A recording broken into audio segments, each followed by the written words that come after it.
Guys, Effie here again. This is the second card for day 4 of our 4th anniversary blog hop. So this is a second project. I'm going to use our special day lanterns. Now this is a multi-step stamp set where you can get a nice 2D multi-toned lantern image with some floral elements. So I started off by stamping the basic frame of my lanterns with our found Topaz dye ink, which is a mid-tone brown ink. Then this little element, this is for the base of the lanterns, and then this top base, I'm going to stamp these in our Aspen Cocoa, which is the darkest tone in our Cocoa Collection layering inks. Then we have this foliage stamp, which is the first layer. You have this little cluster and then this bigger cluster on the left side. Now on this left side, you have 3 larger leaves on this bottom portion, but for that middle leaf, you want to make sure it fits into this divot in the frame stamped image. Now I'm going to stamp this in our bright emerald dye ink like so.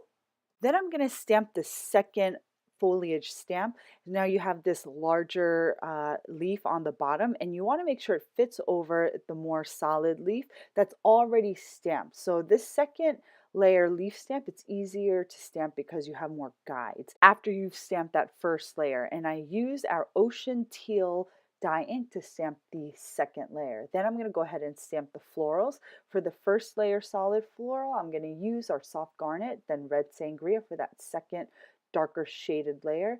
Then I'm going to stamp the smaller floral elements, which are also 2-step, and I use our amber citrine and coralline hybrid inks. Then I'm going to stamp the candle, which is only 1 layer, but it's a solid stamp. So I stamped it in our crystal pewter first, and then I used the rock and roll technique on our Smoky Quartz dye ink, which is a mid-tone ink, to get that additional shaded look. And the rock and roll technique is really just a way to get some partial inking on your stamp.